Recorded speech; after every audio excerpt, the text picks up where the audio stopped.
আসসালামু আলাইকুম। আজকের এই ভিডিওতে ফটোশপের একটি টেক্সট ইফেক্ট নিয়ে আলোচনা করব। অর্থাৎ যখন আমরা ফটোশপে একটি আম টেক্সট আমরা লিখব, সেই টেক্সটে আমরা মাল্টিপল স্ট্রোক দিতে চাই অনেক সময়। সে বিষয়টা আজকে আমরা দেখব। তো কথা না বাড়িয়ে চলেন আজকে চলে যাই আমাদের ফটোশপ যে টুলস আছে সেই টুলসে চলে যাই। তো সর্বপ্রথম আমাদের যে কাজটা করতে হবে, আমরা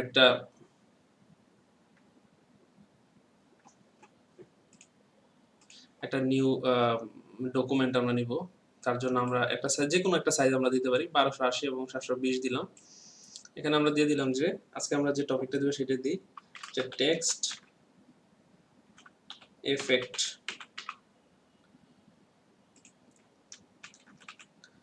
এটা হচ্ছে মাল্টিপল টেক্সট স্ট্রোক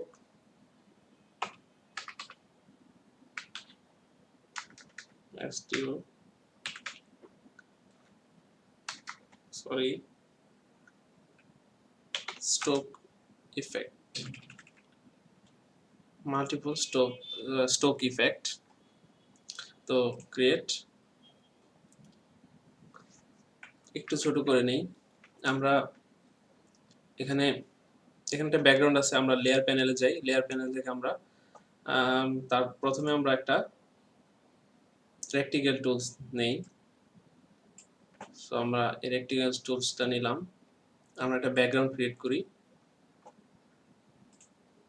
আমরা একটা সলিড ব্যাকগ্রাউন্ডই নিই। তো সেটার জন্য আমরা এখান থেকে আমরা কালার নিতে পারি। এখান থেকে আমরা নিতে পারি যে সলিড কালার আমরা এখান থেকে নিতে পারবো। আবার আমরা চাইলে এখান থেকেও আমরা, যদি আমরা ডাবল ক্লিক করি এটা এই ইয়াটার উপরে, তখন আমরা এখান থেকে কালার ওভারলে থেকে আমরা এই কালার এখান থেকে নিতে পারবো। সো আমরা নর্মাল কালারই নিচ্ছি এখান থেকে। তো কালারটা আমরা এই কালারটা নিই, রাইট, এই কালারটা নিলাম। ঠিক আছে, আমরা ফাইলটা এটা করার পর আমরা ফাইলটা আসলে সেভ করে নিই। হ্যাঁ, তো ফাইলটা আমরা সেভ করতেছি, আপাতত ডেস্কটপে সেভ করতেছি পিএসডি ফরম্যাটে। এখান থেকে আমরা অনেক ইয়া থাকবে, সেখান থেকে যে পিএসডি ফটোশপের যে ইয়াটা থাকবে সেইটা সিলেক্ট করে আমরা এটা ডেস্কটপের মধ্যে সেভ করলাম। ওকে, এখন আমরা আমাদের যে ব্যাকগ্রাউন্ডটা, আমরা এই ব্যাকগ্রাউন্ডটা তৈরি করছি আর এটা আমাদের ডিফল্ট ব্যাকগ্রাউন্ড। সো আমরা এই ব্যাকগ্রাউন্ডটা ডিলিট করে দিই, আমাদের এটা প্রয়োজন নেই। তো এটা আমাদের এখন ব্যাকগ্রাউন্ড। সো এই ব্যাকগ্রাউন্ডটা আমরা এই তালা চিহ্ন দিয়ে এটাকে ফিক্সড করে দিলাম। এখন এটা নড়বে চলবে না। সো আমরা চলে যাচ্ছি আমাদের যে টেক্সট ইফেক্ট আমরা তৈরি করবো, মাল্টিপল স্ট্রোক তৈরি করবো টেক্সটের চতুর্দিকে। সো আমরা একটা টেক্সট নিই।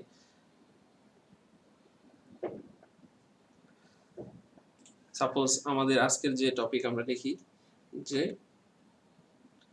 Stroke effect. ঠিক আছে, আচ্ছা, এখন আমরা যে কাজটা করব খুবই ইম্পর্টেন্ট, সেটা হচ্ছে আমরা একটা হোল্ডার ক্রিয়েট করব। এই হোল্ডারটার আমরা নাম দিলাম যে স্ট্রোক ইফেক্ট।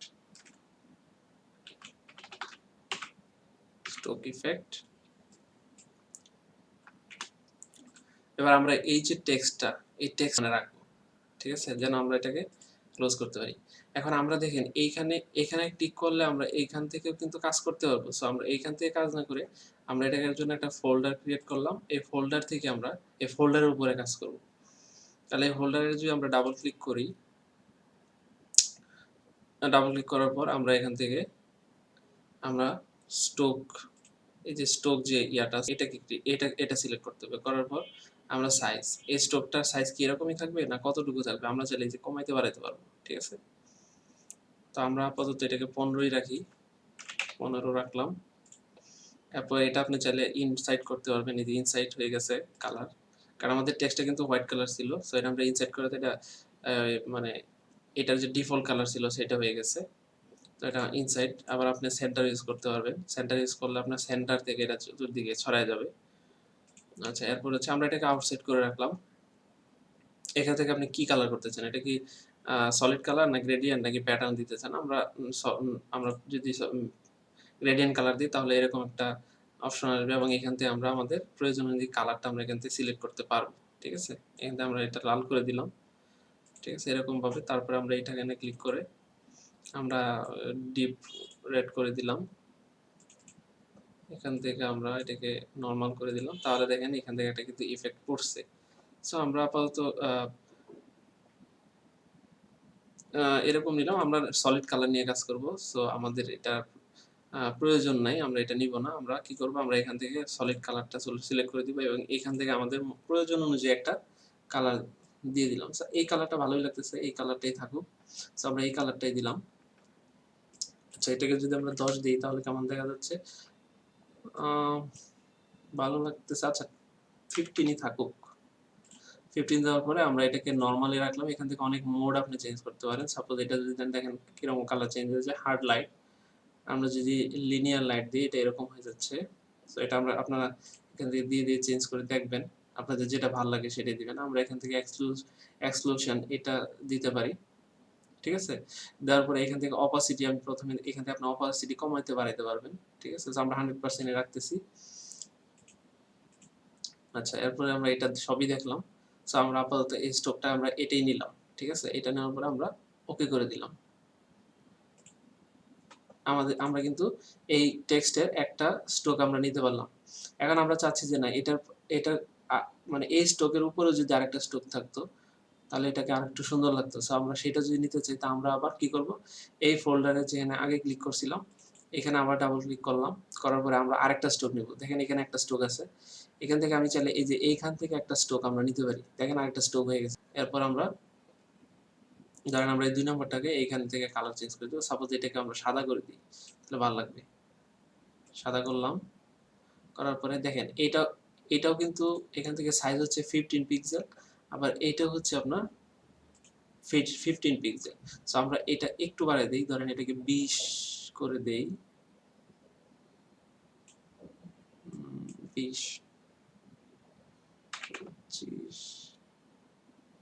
আচ্ছা, এটাকে আমরা যদি এরকম করি 25 রাখি, কারণ আমাদের এটা 15 ছিল। আচ্ছা, এটাকে 20 করলাম। 20।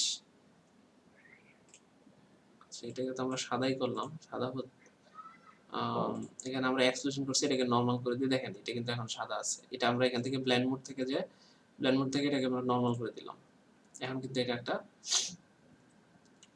সুন্দর একটা ইফেক্ট আমাদের হয়েছে। সো আমরা এটাকে যদি দেখি আরেকটু, যদি আমরা এটাকে যদি কমাই 15 থেকে এটাকে 12 করলাম, 10। এটাকে যদি আমরা অন্য একটা কালার করি, সাপোজ এইখান থেকে এই কালারটা করলাম, নাইস, এবার সুন্দর লাগতেছে। ঠিক আছে, সো দেখেন আমরা কিন্তু একটা টেক্সটের একটা মানে সুন্দর একটা ইফেক্ট আমরা দিতে পারলাম। এই ইফেক্টটার নাম হচ্ছে আপনার মাল্টিপল স্টোক ইফেক্ট। সো আমরা যদি ফটোশপের মধ্যে এই ধরনের টেক্সটের উপরে আমরা কোনো ধরনের স্টোক দিতে চাই, সো আমরা এভাবে আমরা মাল্টিপল স্টোক ইউজ করতে পারবো। এখানে আমি 2টা ইউজ করছি, আপনারা চাইলে আরো বেশি ইউজ করতে পারবেন। সবচেয়ে মজার বিষয় হচ্ছে দেখেন আমরা কিন্তু এই ফোল্ডারটার উপরে আমরা এই কাজটা করছি। তো এখন যদি আমরা সাপোজ ধরেন আমরা আরেকটা টেক্সট তৈরি করতেছি, সাপোজ আমরা এখানে আরেকটা টেক্সট নিলাম, সরি, এখান থেকে যদি আমরা আরেকটা টেক্সট নেই, সাপোজ এখানে আমরা লিখলাম হচ্ছে মাল্টিপল টিএক্সটি টেক্সট। আচ্ছা, এটাই আমরা লিখলাম। এখন দেখেন এটা কিন্তু নরমাল আছে, দেখছেন এটা কিন্তু এই ফোল্ডারটার বাহিরে আছে। তো আমরা যদি এই টেক্সটটাকে আমরা এটার ভিতরে নিই, দেখেন এরকম হয়ে যাচ্ছে। কিন্তু সেম যে ইফেক্টটা আমরা তৈরি করছি এই ফোল্ডারের ভিতরে, অর্থাৎ আপনি যতগুলো টেক্সট তৈরি করবেন, যে কোনো টেক্সট এটা যদি এই ফোল্ডারের ভিতরে এনে ছেড়ে দেন তাহলে সেটা কিন্তু এটার যে স্টাইলটা আমরা করছি, স্টোকের যে স্টাইল করছি, ইফেক্টটা আমরা তৈরি করছি, সেই ইফেক্টটা পাওয়া যাবে অটোমেটিক। আবার যদি আমরা দেখেন প্রথমে আমরা যেটা ছিল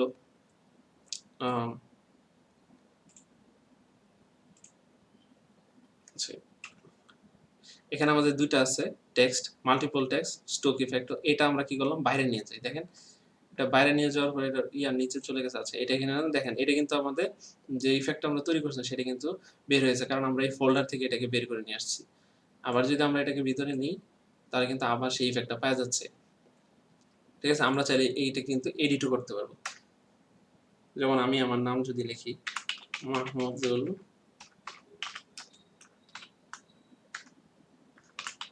আছে। সো দেখেন একটা সুন্দর কিন্তু ইফেক্ট এটা হয়ে গেছে। সো আমরা এইভাবে করে টেক্সটের ইফেক্ট আমরা তৈরি করতে পারি। ভিডিওটি যদি ভালো লেগে থাকে তাহলে প্লিজ লাইক, কমেন্ট, শেয়ার করবেন এবং নতুন নতুন ভিডিও পাওয়ার জন্য চ্যানেলটি সাবস্ক্রাইব করে রাখবেন।